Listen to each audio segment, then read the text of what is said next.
10वां अध्याय। श्री कृष्ण का द्वारका गमन।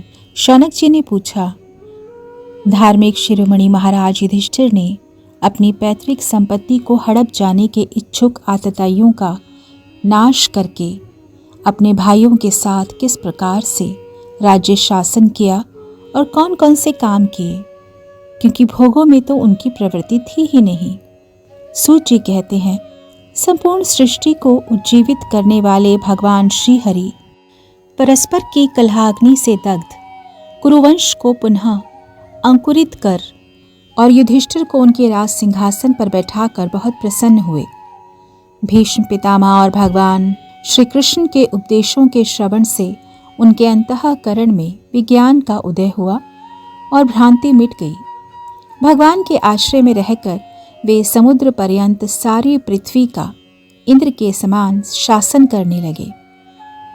भीमसेन आदि उनके भाई पूर्ण रूप से उनकी आज्ञाओं का पालन करते थे। युधिष्ठिर के राज्य में आवश्यकता अनुसार यथेष्ट वर्षा होती थी। पृथ्वी में समस्त अभीष्ट वस्तुएं पैदा होती थीं। बड़े बड़े थनों वाली बहुत सी गौएं प्रसन्न रहकर गौशालाओं को दूध से सींचती रहती थीं। नदियाँ, समुद्र, पर्वत, वनस्पति, लताएं और औषधियाँ प्रत्येक ऋतु में यथेष्ट रूप से अपनी अपनी वस्तुएं राजा को देती थीं। अजातशत्रु महाराज युधिष्ठिर के राज्य में किसी प्राणी को कभी भी आधि व्याधि अथवा दैविक, भौतिक और आत्मिक क्लेश नहीं होते थे। अपने बंधुओं का शोक मिटाने के लिए और अपनी बहन सुभद्रा की प्रसन्नता के लिए भगवान श्री कृष्ण कई महीनों तक हस्तिनापुर में ही रहे। फिर जब उन्होंने राजा युधिष्ठिर से द्वारका जाने की अनुमति मांगी, तब राजा जी ने उन्हें अपने हृदय से लगाकर स्वीकृति दे दी। भगवान उनको प्रणाम करके रथ पर सवार हुए। कुछ लोगों समान उम्र वालों ने उनका आलिंगन किया, कुछ छोटी उम्र वालों ने प्रणाम किया। उस समय सुभद्रा, द्रौपदी, कुंती, उत्तरा, गांधारी, धृतराष्ट्र, युयुत्सु, कृपाचार्य, नकुल, सहदेव, भीमसेन, धौम्य और सत्यवती आदि सब मूर्छित से हो गए। वे शारंगपाणी श्री कृष्ण का विरह नहीं सह सके। भगवत भक्त सत्पुरुषों के संग से जिसका दुस्संग छूट गया है, वह विचारशील पुरुष भगवान के मधुर मनोहर सुयश को एक बार भी सुन लेने पर फिर उसे छोड़ने की कल्पना भी नहीं करता। उन्हीं भगवान के दर्शन और स्पर्श से, उनके साथ आलाप करने से तथा साथ ही साथ सोने, उठने, बैठने और भोजन करने से जिनका संपूर्ण हृदय उन्हें समर्पित हो चुका था, वे पांडव भला उनका विरह कैसे सह सकते थे। उनका चित्त द्रवित हो रहा था। वे सब निर्निमेष नेत्रों से भगवान को देखते हुए स्नेह बंधन में बंधकर जहाँ तहाँ दौड़ रहे थे। भगवान श्री कृष्ण के घर से चलते समय उनके बंधुओं की स्त्रियों के नेत्र उत्कंठावश उमड़ते हुए आंसुओं से भर आए, परंतु इस भय से कि कहीं यात्रा के समय अपशगुन न हो जाए, उन्होंने बड़ी कठिनाई से अपने आंसुओं को रोक लिया। भगवान के प्रस्थान के समय मृदंग, शंख, भेरी, वीणा, ढोल, नरसिंगे, धुंदुरी, नगारे, घंटे और दुंदुबिया आदि बजने लगे। भगवान के दर्शन की लालसा से कुरुवंश स्त्रियां अटारियों पर चढ़ गईं और प्रेम, लज्जा एवं मुस्कान से युक्त चितवन से भगवान को देखती हुई उन पर पुष्पों की वर्षा करने लगीं। उस समय भगवान के प्रिय सखा घुंघराले बालों वाले अर्जुन ने अपने प्रियतम श्री कृष्ण का वह श्वेत छत्र, जिसमें मोतियों की झालरें लटक रही थीं और जिसका डंडा रत्नों का बना हुआ था, अपने हाथ में ले लिया। उद्धव और सात्यकी बड़े विचित्र चवर डुलाने लगे मार्ग में भगवान श्री कृष्ण पर चारों ओर से पुष्पों की वर्षा हो रही थी। बड़ी ही मधुर झांकी थी। जहां तहां ब्राह्मणों के दिए हुए सत्य आशीर्वाद सुनाई पड़ रहे थे।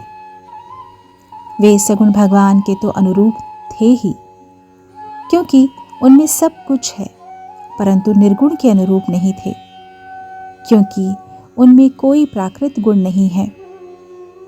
हस्तिनापुर की कुलीन रमणियां, जिनका चित्त भगवान श्री कृष्ण में रम गया था, आपस में ऐसी बातें कर रही थीं जो सबके कान और मन को आकृष्ट कर रही थीं। वे आपस में कह रही थीं, सखियों, ये वे ही सनातन परम पुरुष हैं जो प्रलय के समय भी अपने अद्वितीय निर्विशेष स्वरूप में स्थित रहते हैं। उस समय सृष्टि के मूल ये तीनों गुण भी नहीं रहते। जगदात्मा ईश्वर में जीव भी लीन हो जाते हैं और महत्तत्व आदि समस्त शक्तियाँ अपने कारण अव्यक्त में सो जाती हैं।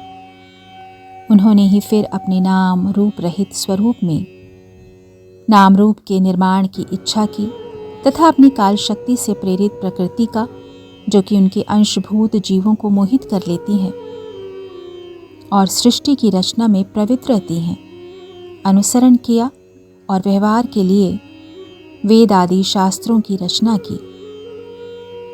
इस जगत में जिसके स्वरूप का साक्षात्कार जितेंद्रिय योगी अपने प्राणों को वश में करके भक्ति से प्रफुल्लित निर्मल हृदय में किया करते हैं, ये श्री कृष्ण वही परम ब्रह्म है।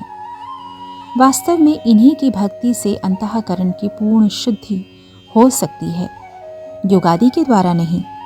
सखी, वास्तव में ये वही हैं जिनकी सुंदर लीलाओं का गायन वेदों में और दूसरे गोपनीय शास्त्रों में व्यास आदि रहस्यवादी ऋषियों ने किया है, जो एक अद्वितीय ईश्वर हैं और अपनी लीला से जगत की सृष्टि, पालन और संहार करते हैं, परंतु उसमें आसक्त नहीं होते। जब तामसी बुद्धि वाले राजा अधर्म से अपना पेट पालने लगते हैं, तब ये ही सत्वगुण को स्वीकार कर ऐश्वर्य, सत्य, रित, दया और यश प्रकट करते हैं और संसार के कल्याण के लिए युग युग में अनेकों अवतार धारण करते हैं। अहो, यह यदुवंश परम प्रशंसनीय है, क्योंकि लक्ष्मीपति पुरुषोत्तम श्री कृष्ण ने जन्म ग्रहण करके इस वंश को सम्मानित किया है। वह पवित्र मधुबन ब्रिजमंडल भी अत्यंत धन्य है, जिसे इन्होंने अपने शैशव एवं किशोरावस्था में घूम फिर कर सुशोभित किया है। बड़े ही हर्ष की बात है कि द्वारका ने स्वर्ग के यश का तिरस्कार करके पृथ्वी के पवित्र यश को बढ़ाया है। क्यों ना हो, वहाँ की प्रजा अपने स्वामी भगवान श्री कृष्ण को, जो बड़े प्रेम से मंद मंद मुस्कुराते हैं, उन्हें कृपा दृष्टि से देखते हैं, निरंतर निहारती रहती हैं। सखी, जिनका इन्होंने पानी ग्रहण किया है, उन स्त्रियों ने अवश्य ही व्रत, स्नान, हवन आदि के द्वारा इन परमात्मा की आराधना की होगी, क्योंकि वे बार बार इनकी उस अधर सुधा का पान करती हैं, जिसके स्मरण मात्र से ही ब्रजबालाएं आनंद से मूर्छित हो जाया करती थीं। ये स्वयंवर में शिशुपाल आदि मतवाले राजाओं का मान मर्दन करके, जिनको अपने बाहुबल से हर लाए थे, तथा जिनके पुत्र प्रद्युम्न, सांब, आंब आदि हैं, वे रुक्मिणी आदि 8 पटरानियां और भामासुर को मारकर लाई हुई जो इनकी हजारों अन्य पत्नियां हैं, वे वास्तव में धन्य हैं, क्योंकि इन सभी ने स्वतंत्रता और पवित्रता से रहित स्त्री जीवन को पवित्र और उज्जवल बना दिया है। इनकी महिमा का वर्णन कोई क्या करे। इनके स्वामी साक्षात कमल नयन भगवान श्री कृष्ण हैं, जो नाना प्रकार की प्रिय चेष्टाओं तथा पारिजात आदि प्रिय वस्तुओं की भेंट से इनके हृदय में प्रेम एवं आनंद की अभिवृद्धि करते हुए कभी एक क्षण के लिए भी इन्हें छोड़कर दूसरी जगह नहीं जाते। हस्तिनापुर की स्त्रियां इस प्रकार बातचीत कर ही रही थीं कि भगवान श्री कृष्ण मंद मुस्कान और प्रेम पूर्ण चितवन से उनका अभिनंदन करते हुए वहां से विदा हो गए। अजात शत्रु युधिष्ठिर ने भगवान श्री कृष्ण की रक्षा के लिए हाथी, घोड़े, रथ और पैदल सेना उनके साथ कर दी।